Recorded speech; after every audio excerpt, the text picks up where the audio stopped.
Chapter 16. Freedom from Bondage. The mist-enveloped lake and the partially visible trees surrounding it were like a part of an ethereal painting. The eastern horizon had started blushing in preparation for the rising sun. The sound of hundreds of thousands of migratory birds was deafening. Many varieties of these feathered songsters for a temporary stay there had attracted a large number of eco-tourists to the spots. There were some who had come to observe and study the bird behavior. Some had come with binoculars, while the others with their cameras so that they could capture the moments for the posterity. There were others who had come for providing eatables and drinks for the visitors, but everyone's presence there was because of the birds. Ornithologists observe that these birds negotiate thousands of miles to avoid severe winters and to search for better havens for their survival and propagation. No one knows exactly how the birds return to their specific abodes after their winter sojourns. The scientists wonder at their navigational skills, their deep and sure instincts, which take them to and fro the winter sojourns. But most of all, at their unfailing memory, which makes them repeat such maneuvers year after year. Nature bestows all the creatures with instinct and means and methods for survival as well as propagation. In human beings also, the experiences become part of the memory that provide an insight into the human nature.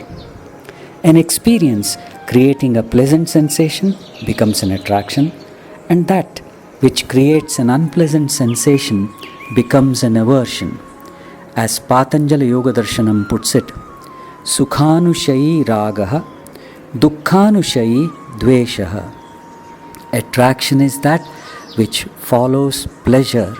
Aversion is that which follows pain. Both pleasure and pain are experienced at the body sense level during the indulgence.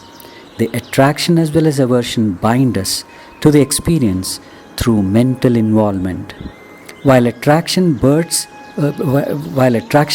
us positively to the experience, which gives us pleasure as we try to repeat it, aversion does so negatively as we try to avoid that experience, which gives us pain. But the fact is that the mind is obsessed by both attraction and aversion, by constantly dwelling on them. Story of Yayati from our mythology illustrates the positive bondage. Yayati, an emperor who led a life of sensual indulgence, realized that even at the age of ripe 100, he did not have any fulfillment, so desired to live another 100 years. Yayati consulted his preceptor, who said that it would be possible only if one of his sons willingly surrendered his youth and embraced old age. 4 out of the 5 sons refused to do so, but his last son Puru willingly gave his youth to his father.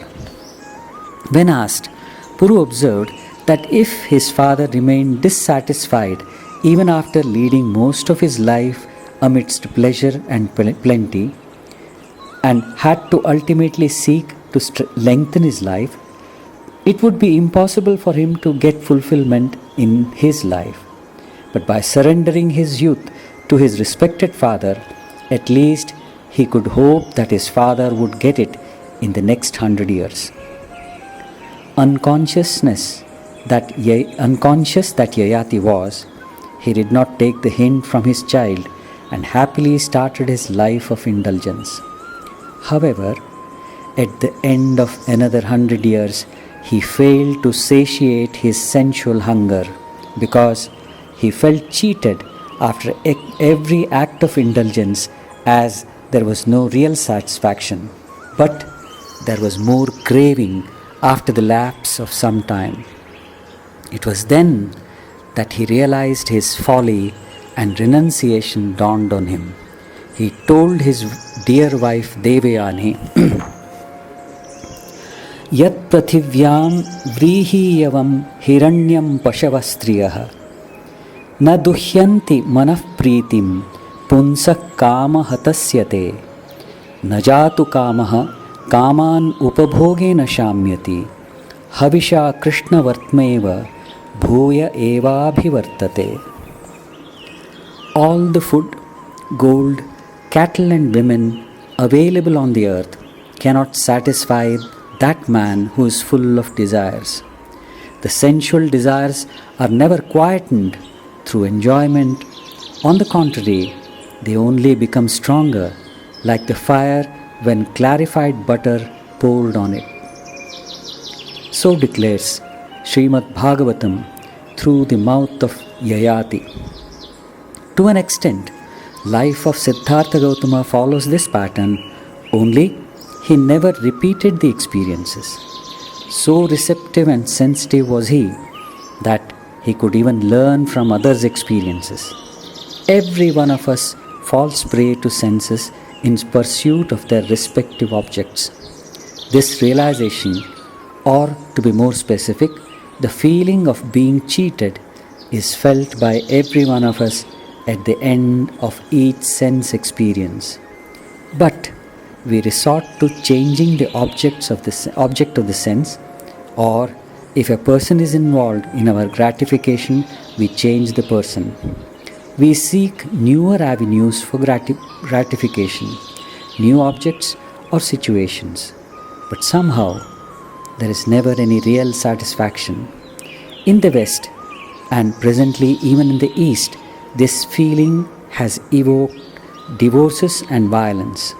In the words of Swami Ranganathananda, the 3 E's of entertainment, excitement and exhaustion have taken possession over us.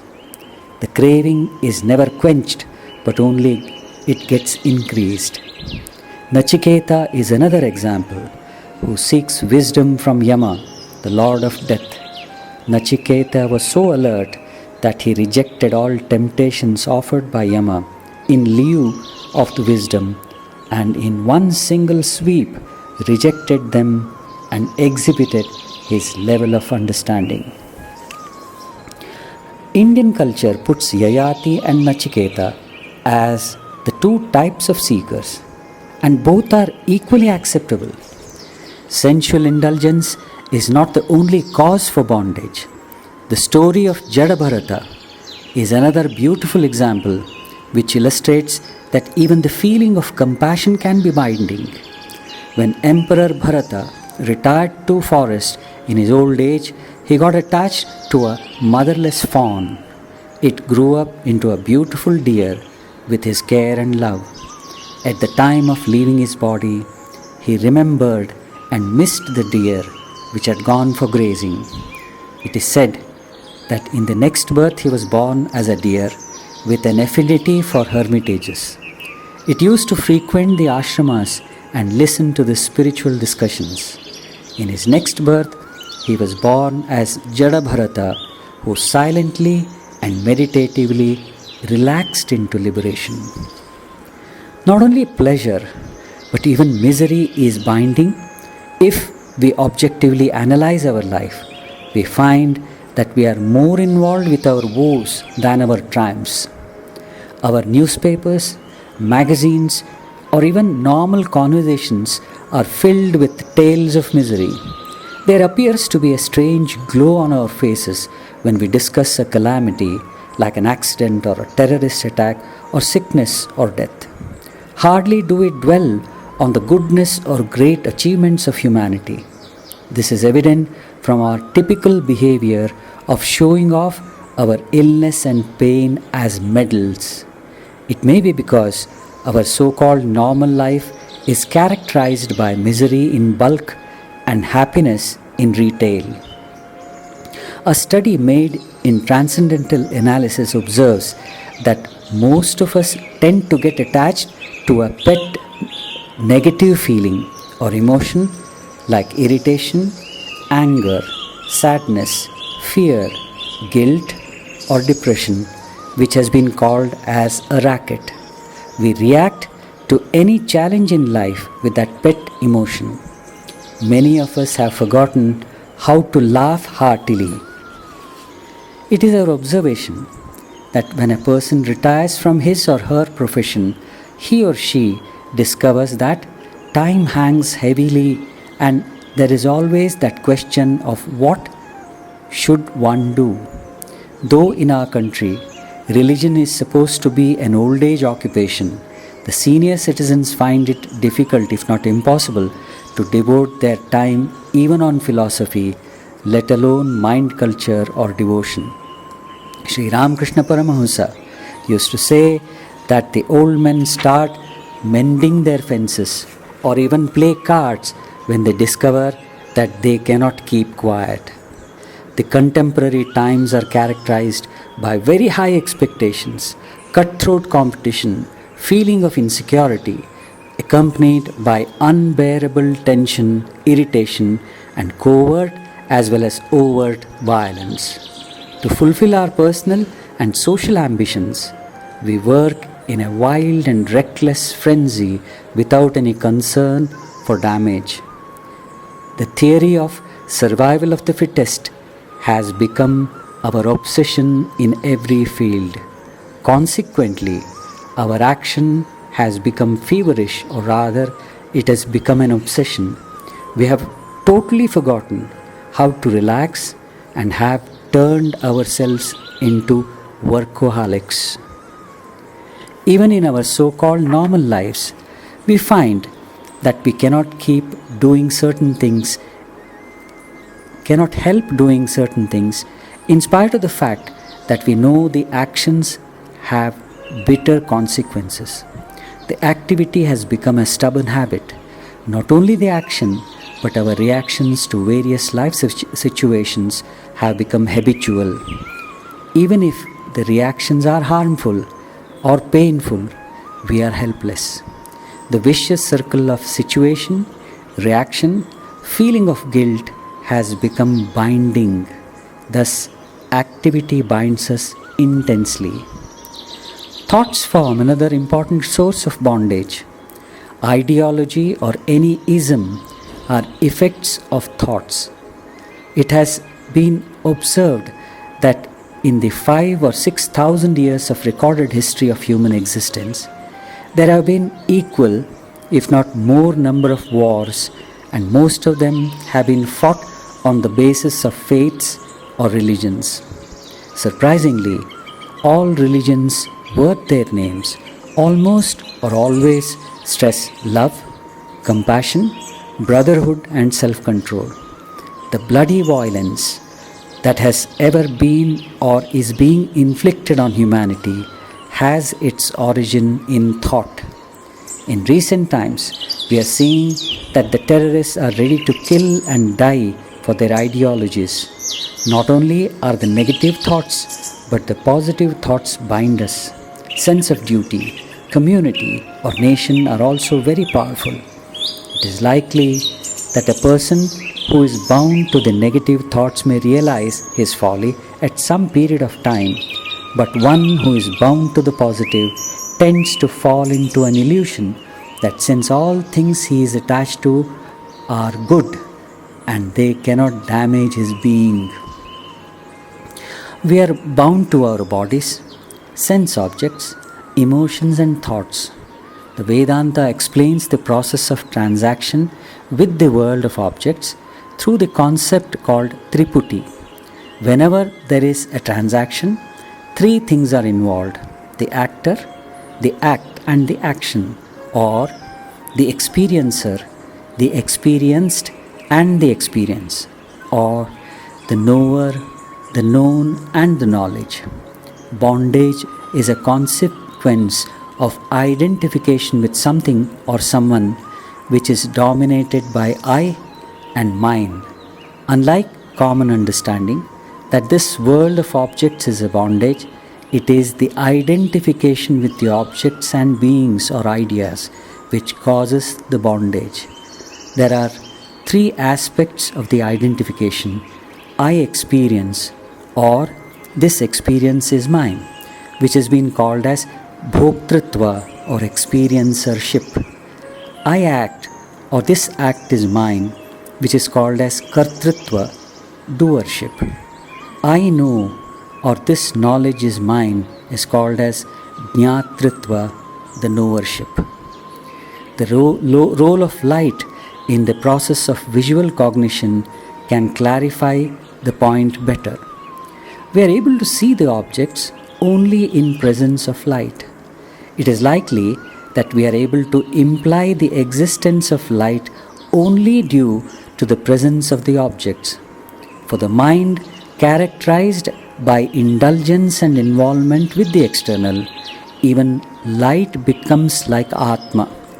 We infer that since we are able to see the objects, there must be light which is shining over the objects. If all the objects are removed, or if our attention on the object ceases, we become aware of the light. Something similar happens when there is internalization of the mind. There is a very beautiful shloka in Laghu Yoga Vasishta which says, Adrushyo drishyate rahu grahitena yathenduna tathanubhava matratma drisyenatmavalokyate. The invisible Rahu is perceived through the eclipsed moon. In the same way, the Atma, who is a pure consciousness, is perceived through objects. The sun shines in its own glory. Light is the sun's very nature or being and not its function, nor has it any idea to illuminate objects. But living beings perceive objects by the light of the sun. This makes them superimpose upon the sun the function of illuminating the objects. In the same way, thoughts and objects reveal themselves in consciousness. When the function of revealing is superimposed upon the consciousness, it becomes the witness. As a matter of fact, consciousness shines by itself and revelation is its very nature. No object can exist without getting recorded in consciousness as knowledge. Sense objects, sound, form, touch, taste and smell, bodily activities, activities of the senses, seeing, hearing, etc., come under the objects or the known. It is obvious that without the impressions on the consciousness as knowledge, it is not possible to remember the past activities of the body, the senses, and the mind. Through such memory, the experiences get connected with one another to become coherent, without which life in the world would be difficult, if not impossible. It is our experience that unlike the activities of the body, senses and mind, the memory is not transient. Thoughts, feelings and perceptions get immediately recorded as knowledge. If this knowledge was not permanent, it would never be possible to remember them subsequently. Hence, it stands as witness to everything. One cannot help standing as witness to carry on the activities of life. Ordinary men do not know it, and hence their bondage and misery. Taking up this stand consciously brings about freedom from bondage. We usually say, I know in this statement knowledge is treated as though it is an action, and I, the doer, because the word knowledge is not taken as the impression upon the consciousness. Any action needs an instrument. Eye is needed for seeing, ear for hearing, mind for thinking and feeling, etc. The impression upon the consciousness needs no instrument. To contend that there is action beyond mind is absurd. In deep sleep and samadhi, where there is no mind and no action, but there is knowledge. The knowledge which is aware of thoughts and feelings must certainly be beyond mind. It cannot be a doer, and knowing cannot be an action for the same reason. Knowing cannot be the function of a knower, because in this case, there is no knower other than the knowing. There is only knowing beyond mind. All that is not I is object. All that is not consciousness is object. Neither I nor the consciousness can be each other's object. And at no point of time they can be separate. Therefore, the I and consciousness, that is knowing, are one and the same. In its real nature, the I is not possessed of body, senses and mind. Mistaking this I principle as doer or enjoyer and knower is the root of bondage and misery. Even when it is so mistaken, the I simply stands as witness. To stand there with awareness is all that is needed. This happens to be the central thought governing the Upanishads and other allied Vedantic literature. Ashtavakra Gita says, Eko drishtosi sarvasya mukta prayosi sarvada ayameva hite bandho drishtaram nashyasitaram. You are the one seer of all and are surely ever free. You see yourself as the seer, but as someone different. Indeed, this alone is your bondage. The main task of a seeker is to eliminate the identification of I with the appendages like body, senses, mind and reason. One genuine doubt that crosses the mind of the seeker who is interested in achieving this state of Sakshi is, how is the Sakshi different from the experiencer, actor and knower? Normally, we are aware only of our experiences, action and knowledge. In our obsession with the external, at the most, we are aware of the I, the experiencer, actor and knower. How to understand this aspect of witnesshood? Upanishads presume that one who approaches them has a calm mind and has learned the technique of antarmukhata. A little reflection on the accepted methodology of the Upanishads can help us understand the truths better. Traditionally, the Upanishadic sadhana consists of 3 steps. Brihadaranyaka says, Atma va are drishtavyaha, shrotavyo mantavyo nididhyasitavyo maitreti. The self, my dear Maitreyi, should be realized, should be listened to, reflected on and meditated upon. An eligible seeker has to approach the experienced wise with humility and an open-minded receptivity. When the enlightened person is convinced that the seeker is able to listen, that he is able to do shravana. After listening, he has to retire to a congenial place and do manana, contemplation through proper reasons for intellectual conviction. And finally, he will get into nididhyasana, meditation on the truth, so that it becomes a part of one's being. It is obvious from our experience that it is very difficult to recognize the experienced wise because most of us have the blinkers of attractions and aversions on our judgment. That is when the Upanishads come to our help and guidance.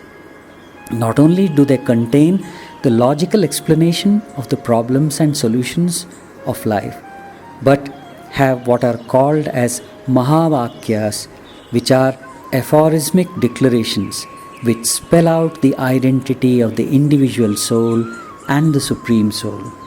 They play a very great role in the process. There are 4 Mahavakyas or great utterances taken from the 4 Vedas. The following Mahavakya in Chandogya Upanishad of the Samaveda declares, Saya eshoni maitadatmyamidam sarvam tat satyam sa atma Tattvamasi Shvetaketo. That which is the subtle essence is the self of all this. That is the truth. That is the self. That thou art, O Shvetaketu. This declaration made by the Shruti reminds the seeker that he is not limited to his body, senses and mind, but he is that, Brahman or Absolute. Normally we are being influenced and governed by our body, senses, mind, intellect and emotions instead of governing them ourselves. The seeker has to separate himself from these appendages.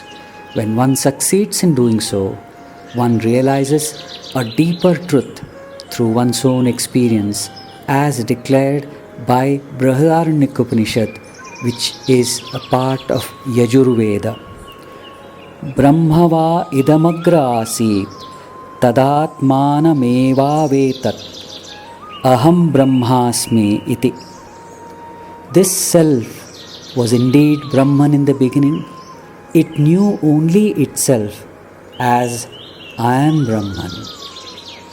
It is as though one recollects one's innate natural divinity and its inherent freedom.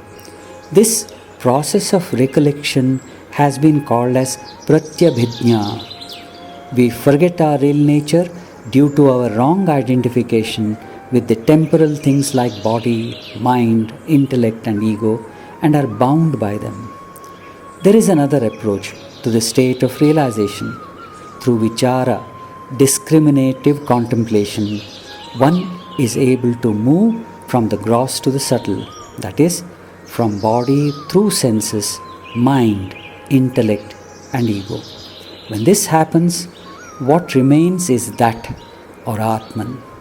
This realization has been aptly declared by the third Mahavakya from Mandukyopanishad of the Atharva Veda. Sarvam hi etat brahma, ayamatma brahma.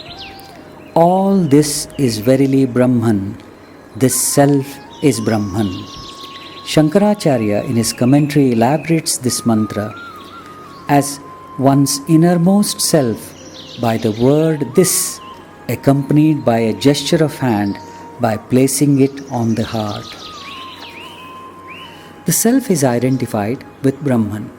Brahman means great or infinite as clarified by the Acharya in his commentary on Taittiriya Upanishad.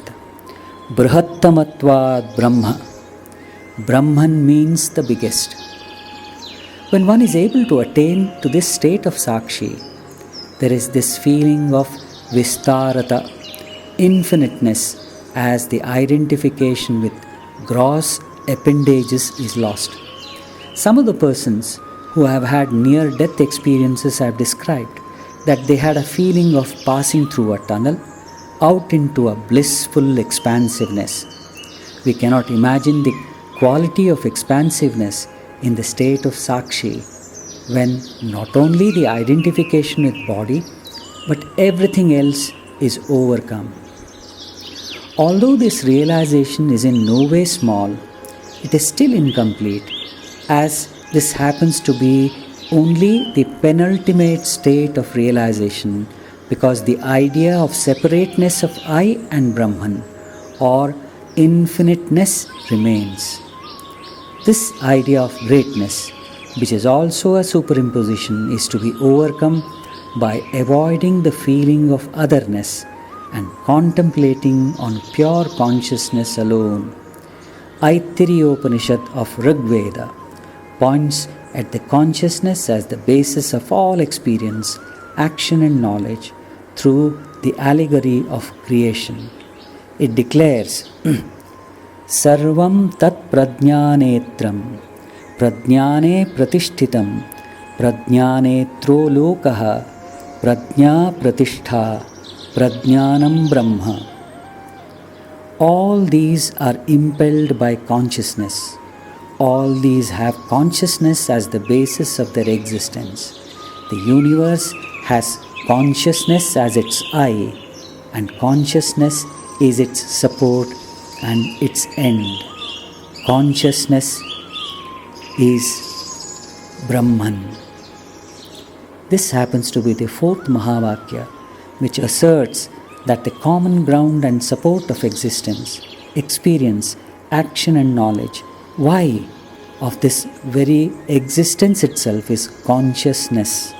Shankaracharya, in his concluding remarks on this work, says, that entity, thus dealt with, when freed from all distinctions created by the limiting adjuncts, is without stain, without taint, without action, quiescent, without this second, is to be known as not this, that is, by the elimination of all attributes, and it is beyond all words and thoughts. That very entity, which is omniscient God, because of the association with the only adjunct of pure awareness, and ordains the common seed of all the unmanifested universe, assumes the name of Antaryami, the inner controller, by virtue of being the guide. As one identifies with pure consciousness, overcoming all the binding shackles like I and you, there will be no differentiations like action or experience or knowledge. There is complete freedom. There is no distinction between the inner and the outer. Everything and everyone becomes divine as there is no other but the ocean of consciousness. All the distinctions and differentiations are nothing but the wavelet of this ocean. For the contemporary life, which is complicated, the Upanishadic methodology appears out of reach. Even the day-to-day survival keeps our mind ever active with the pros and cons of trivial events. Our obstinate habit of indulgence and involvement stop us from taking this quantum leap. Does it mean that the Upanishads are not meant for us ordinary people? It will be too hard a judgment and too impulsive a conclusion. The observations made by the Upanishads are always relevant, only we have to understand them in the present context. The question starts raising its hood repeatedly: how to shake off the involvement? The Upanishads come to the level of the seeker and take his hand and walk part of the way. They help him build confidence in himself so that he can commence the great adventure into consciousness. Mundakopanishad observes, Dva suparna sayuja sakhaya samanam vraksham parishishvada jate tayoranyah pippalam svatvananyah ashnanyo abhichakashiti samane vrakshe purusho nimagno anishaya shochati muhyamanah jushtam yada pashyati anyamisham asya mahimanamiti vitashokah. Two birds having similar names ever associated with each other perch on the same tree. Of these, one eats the fruits of divergent tastes and the other looks on without eating. Similarly, on the same tree of existence, the individual soul remains drowned in ignorance and moans in its helplessness. When it identifies with the other, the adored Lord and His glory, it is liberated from sorrow. Through the simile of two similar birds, it introduces a fourth entity which is the base for triputty of experience, action or knowledge, but which transcends it. The bird which eats the fruit of divergent tastes is the I, Bhokta, Karta and Jnata, or one who involves with the experience, action and knowledge. The other bird which looks on without any involvement is Sakshi, the witness. Acharya Shankara in his commentary on the first verse says, God and the soul, as conditioned by the subtle body, which holds in itself the tendencies and impressions created by ignorance, desire and action, cling to it, that is body, like birds. Of these two, who perch on this tree, the one individual soul, the knower of the field, that is its limiting adjuncts, eats, enjoys, owing to non-discrimination, the fruits of happiness and misery, brought about by action which is full of tastes consisting in the experiences of myriad of mental reactions. The other, that is God, who is by nature eternal, pure, wise and free, and who is omniscient, having the totality of Maya as his limiting appendage, that God does not taste, for merely by his presence as an eternal witness, he is the director of both enjoyer and the enjoyed. He, the other one, merely looks on without enjoying, for his dictatorship consists in mere observation, as in the case of a king. Behind each and every experience, action and knowledge is the I. For instance, I see a flower. The flower may and does in most cases dominate the experience, the act of seeing and also the knowledge that it is rose or a sunflower. But if one is careful, one can understand that the flower and the I are simultaneous. I is grounded on which the perception or experience, action as well as knowledge rest. These, the perception, action and knowledge, may overreach the I, but never does the I disappear. A wonderful hint is given by the Acharya when he says that the individual soul involves himself with the actions and their fruits through his mental reactions owing to non-discrimination. The fact that our reactions only show that we identify with the stimuli through our appendages like body, etc. If one is able to just watch without judging the experience as pleasant or painful, as good or bad, one can stop the reacting habit. J. Krishnamurti used to differentiate the enlightened from the ordinary by saying that an enlightened person never reacts but only acts, whereas an unenlightened man never acts but only reacts. All spiritual practices aim at eliminating the identification and achieving the state of Sakshi. However, their modus operandi may differ. The incessant flow of the river of existence through memory, experiences, activity and knowledge is realized by only a negligible few, while most of the humanity gets overwhelmed, nay, deluged by it, never to understand. Most are identified with the flow, and in our indulgence and involvement with the flow, we forget the entity who remembers, experiences and acts as well as knows, who is separate from the memory, experience, action and knowledge. The effort of Vedantic literature in general and Upanishads in particular is to remind the seeker to remember this entity and become one with it.